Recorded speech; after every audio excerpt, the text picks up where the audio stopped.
In the pulsating world of high finance, one name echoes louder than most: Carl Icahn. A maverick businessman, a savvy investor, and a philanthropist with an intriguing past. In the early days, Carl Icahn was born in Brooklyn to an Ashkenazi Jewish family.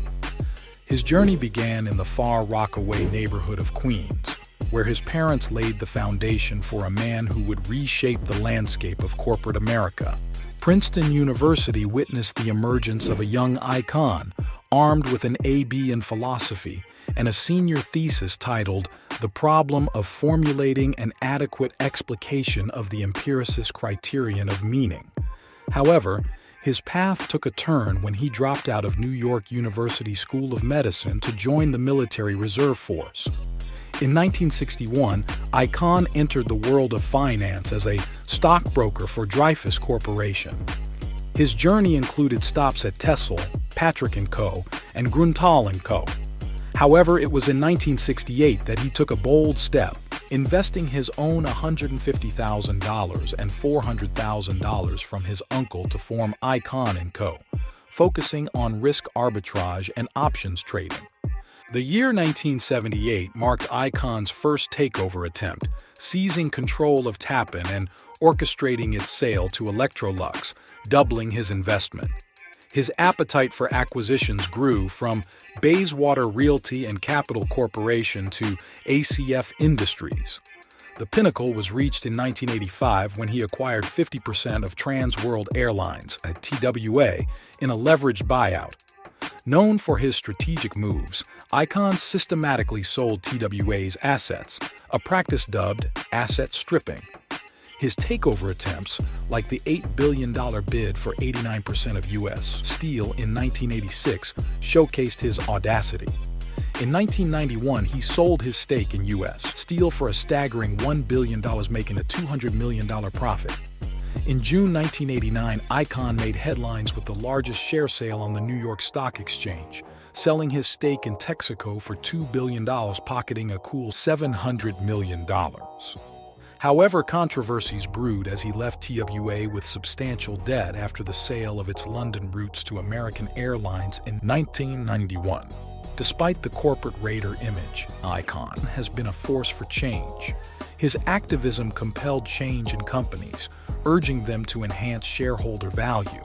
The sale of assets and strategic maneuvers, though criticized, often yielded substantial profits.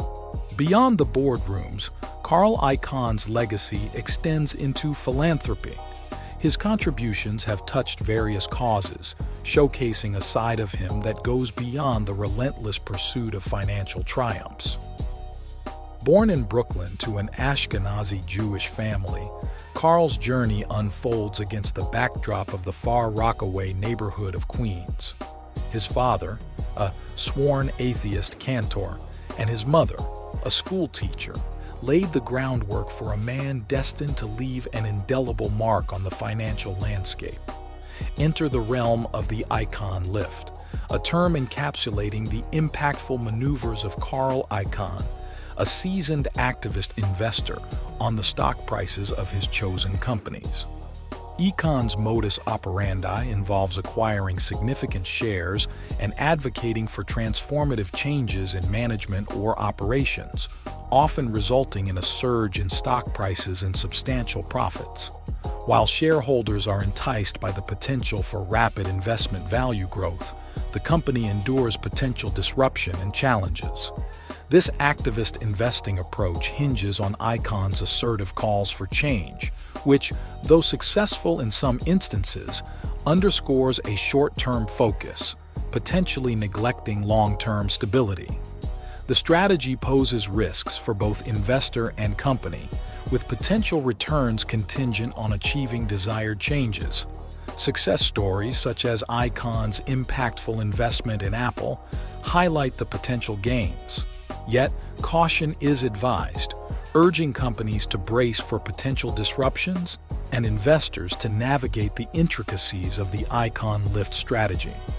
Beyond the raider persona, Icahn emerged as a force for change. His activism pushed companies to enhance shareholder value, From Panam to RJR Nabisco, his interventions showcased a dual role, sometimes the adversary, sometimes the advocate. In 2004, Icahn embarked on a new venture, raising $3 billion to establish Icahn Partners, a formidable hedge fund. His ownership stakes in Blockbuster Video and Time Warner signaled a shift into a new chapter of financial strategy. Fast forward to 2004, when Mylan announced a $4 billion stock deal to acquire King Pharmaceuticals. Icahn, sensing opportunity, purchased a significant stock block and threatened a proxy fight, urging shareholders to vote against the acquisition.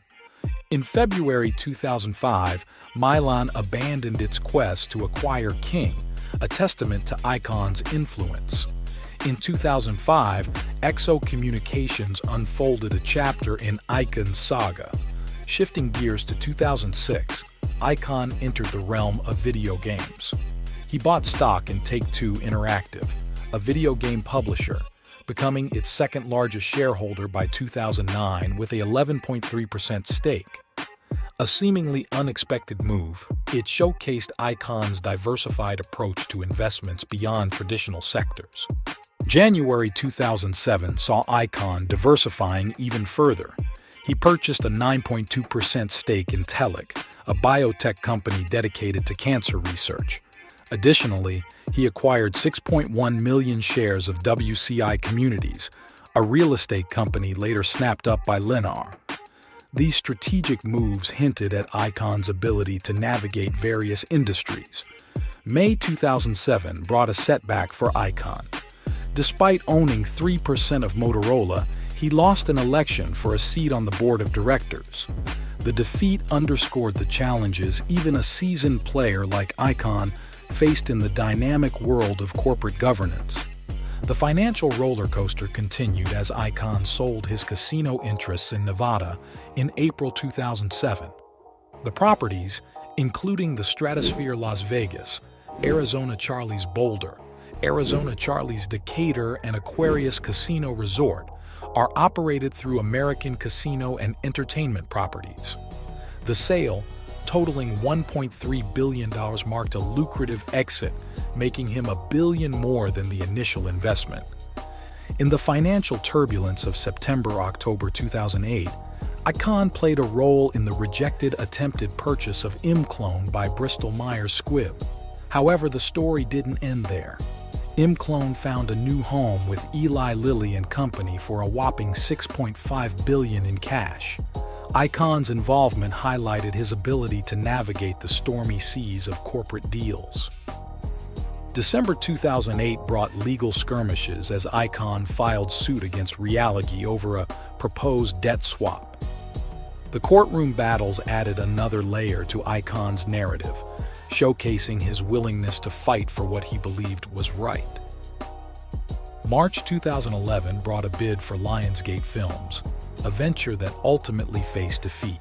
Icahn's journey continued with the announcement of the purchase of an 8.54% stake in Lawson Software in May 2010, revealing his ongoing appetite for strategic investments.